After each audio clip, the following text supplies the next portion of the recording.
On today's episode of the How Did It Happen podcast, I am talking about the 12-hour walk that I recently did, something that I'd never thought about doing, but I was inspired to do it by a webinar featuring Colin O Brady, the amazing adventurer and author of The Impossible First. Check it out. I hope you enjoy it as much as I enjoyed making it. Here it is.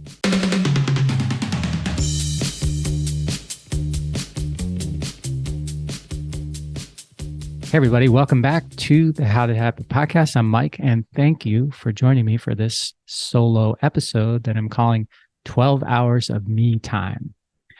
I'll be honest with you right off the bat. I like my me time.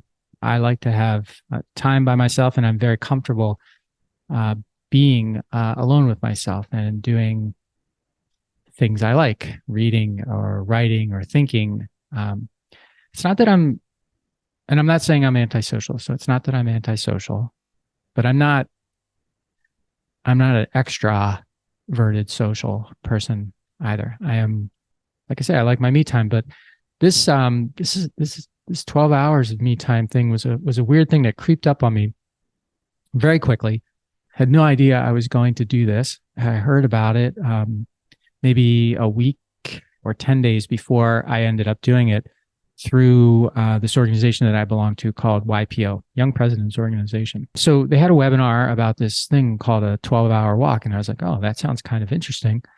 And when I looked into it, I said, oh, the guy who's hosting it is Colin O Brady.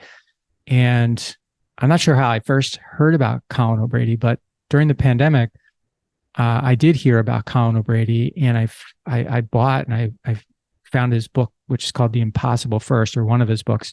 I grabbed it and I read it in a few days. So I remembered the guy's name, Colin O Brady, and the book. You should read it, by the way.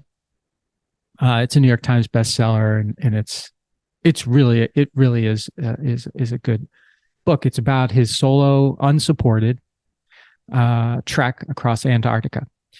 Just him pulling, at the beginning at least, a 375-pound sled for 51 days in minus 40-degree weather. So he, landed in a helicopter or plane, I can't remember, and then he alone, he had a satellite phone, but otherwise alone, made this.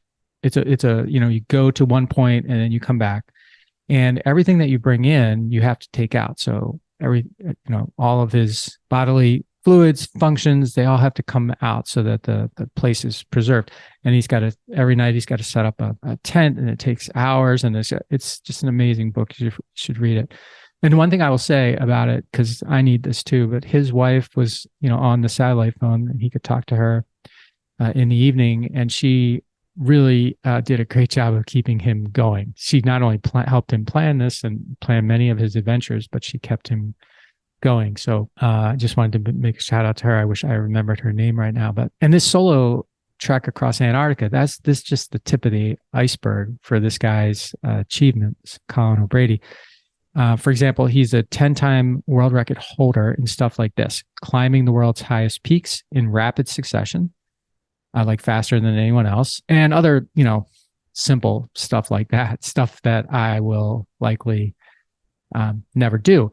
And the reason I think I won't ever do it is because I've never run a marathon. I've never climbed a big mountain. I've never swam across a channel. I've never done anything that you would call a big adventure. And this guy's done, well, all of them. All of it seems like. So when I heard about his 12-hour walk idea, and by the way, he's got a book on that and an app too, 12-hour walk, I believe it's called. I was like, finally, something I could do, and I could do it in right away, because like I said, when I first heard about this, it was something that was occurring because it was an organized thing. Like the point of it was try to encourage the YPO community to do this on a particular day, a Saturday. So within a week or so of hearing this, at 6 a.m. on a Saturday morning, I was out beginning my 12-hour walk. And This 12-hour walk isn't a race, and there aren't any rules, so it's not like dogmatic in terms of, start walking and don't stop for 12 hours. In fact, you're encouraged to walk, not run, not speed walk, rest as often as you need to, eat, stop, relax. It's really about the time, not about the miles. And Colin strongly encouraged you to walk without any distractions. So no phone calls, no texts, no emails, no music, no podcasts, no audiobooks, just you and silence or the sounds of whatever it is that's populating the area that you are walking. As simple as that. You just listen, you take in the sounds, you pay attention to what's asking for your attention. Pay attention to what's asking for your attention, gain some clarity, have an epiphany maybe. And I thought it would be easy. Like I said, I've never done any of those adventures, but I'm in decent shape. I move a lot, I walk a lot, and I thought, well, 12 hours of walking is just putting one foot in front of the other 12 hours. So that's got to be easy, right? And I like being alone, as I mentioned already. So being alone, just walking, that's going to be easy. But I'm almost embarrassed to say that a few hours in, my hips, they started talking to me a little bit. And I wasn't expecting that. And so I rested and they quieted down. They kind of stopped talking to me. But by hour 6, my legs were getting heavy. And my feet were now the ones that were doing the talking. And so I rested again and I ate. I had some eggs and bacon, and then I got back on the road. And my mind and my spirits perked up too after I had that rest. And but my feet, my feet were still hurting. And so I came across a Walgreens drugstore on the path that I was on, and I broke down and bought a bottle of ibuprofen. And I was like, I shouldn't do this. I should just grit it out. But then I remembered that it's not this isn't a race. This isn't a kill yourself thing. It's spend 12 hours walking. And I really needed the ibuprofen to keep walking. So I bought some. It helped a ton. My legs lightened and my feet, literally, I think they said, thank you, Mike. Thank you for doing that. If you like what I'm doing with this podcast and want to participate in more of the things I'm thinking about and exploring, subscribe to my newsletter today. It's super simple. Just go to mikemalatesta.com right now, put in your email, and you will get the very next issue. It's short, thoughtful, and designed to inspire, activate, and maximize the greatness in you. So again, after that, my mind and my spirits perked up again, and they had both been down in the dumps, not just because of the pain, but because, it's kind of like calling for a distraction, like listening to a podcast or listening to Green Day, which is one of my favorite bands. They were used to getting one of those when I walked, but today they were, my mind was just deprived of that. My spirits were deprived of it. But it wasn't really deprivation, of course. It was just different. And when I made my way back to my driveway a little after 6, so I started at 6 and I walked till 6, and it's 12 hours. My feet were complaining again, and my shoes were these Skechers that I love to walk in. They just were totaled by the end of this. And even like the smallest pebble that normally you would never feel, it felt like, I felt it. And I felt like every part of the road. I'm not going to say almost like I didn't have shoes on, but I had to throw them away. They were done.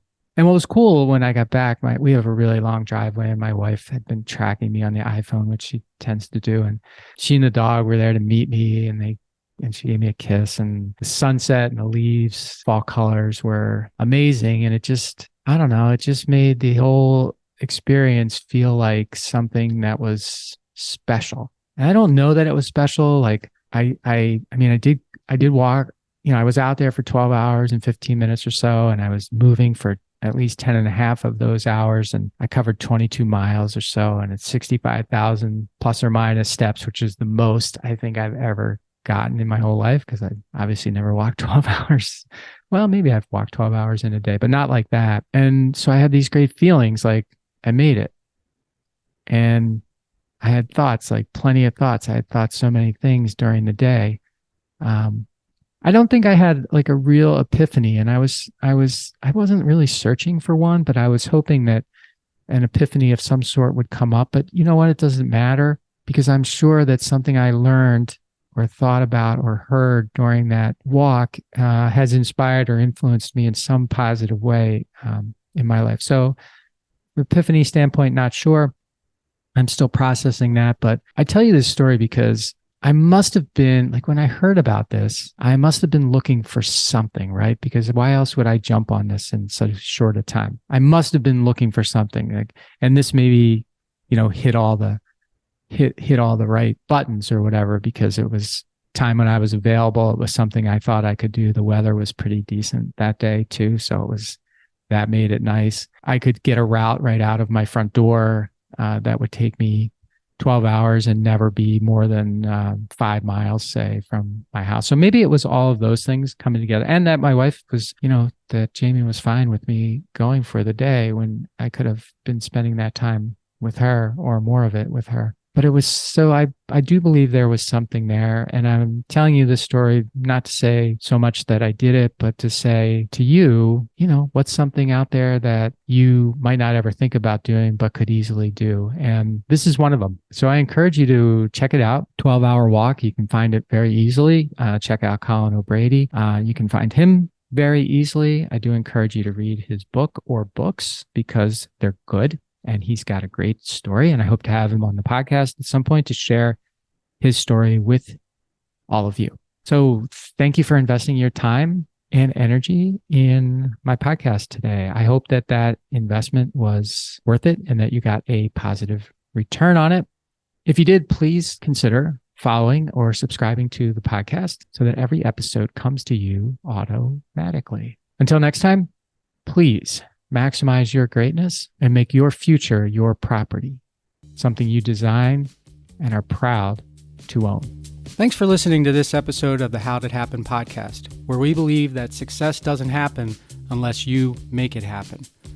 You can subscribe to the podcast on Apple Podcasts, Google Podcasts, Stitcher, or wherever you like to listen.